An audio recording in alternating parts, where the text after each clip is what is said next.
One of the great joys of my musical life has been working with living composers, and as I've moved more into the chamber music world, that process has become more personal and more intimate.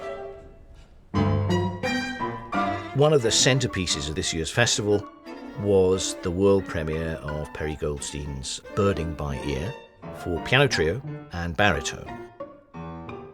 These are 6 bird poems by Richard Powers, who won the Pulitzer Prize in 2019 for a book called Oeuvre Story, which is very concerned with ecological destruction of the planet matters. And you can get little glimmers of his interest in humans' relationship with the natural world in these little vignettes about birds and what we try to impose upon them as far as imagining they're communicating some specific things to us, like pleased to meet you is one, or who cooks for you for the owl. And so they're all represented in this. I need to take some lessons with some of the birds. Those birds would sing in octaves sometimes, and not as... They actually do this stuff. It's amazing. Yeah. Yep. They do stuff. Yeah, I heard that one this morning. It's insane. I work intuitively.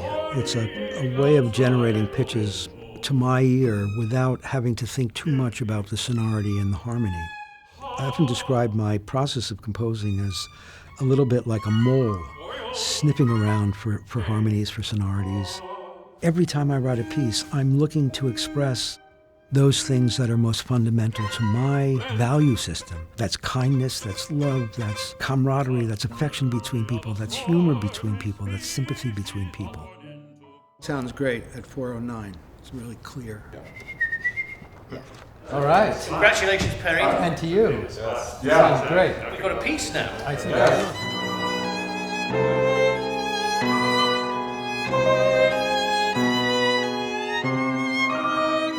Richard Powers and I met in 1976. He was a precocious sophomore at the University of Illinois. I was an undistinguished graduate student. And we've been very dear friends for these 47 years. We have collaborated now 4 times. And then in 2013, he delivered these Birding by Ear poems for me and said basically, do with them what you will. Okay. Yeah, I can just mention. Randy. Yeah. The poet speaks. No, just at 276, and this may just have been a hiccup, but a little more accent on the you. Ooh, cooks for you all. Yeah. We could do, ooh, I could add something if you want. Yeah, sounds Irish. Ooh, cooks for... Yeah, I love it. Okay. Yeah. Poet speaks. I wrote the poems when I was at work on my 11th novel, and it represents an enormous transition in the way that I think about human beings on Earth. We are part of an enormous community that makes our existence possible. We like to call it nature, but even that word suggests that there's us and then there are these other things. But what I was discovering was the truth of our dependence on all these other forms of life and the historical truth of our incredible alienation from them. It was a moment hearing a white-throated sparrow sing a major triad in a very rhythmic, jazzy way that made me realize that all of these debates that we've had in music about whether or not the way that we think about musical language is purely arbitrary, it was a bird song that made me realize we're actually part of a much larger chorus. Whenever one has an opportunity like this, you always wonder whether it's ever going to be as good as this again. And here's this quartet of musicians on the highest level. And I have to say that what they're realizing goes beyond in nuance what I could have imagined. This has been a life-defining experience for me as a composer.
for you.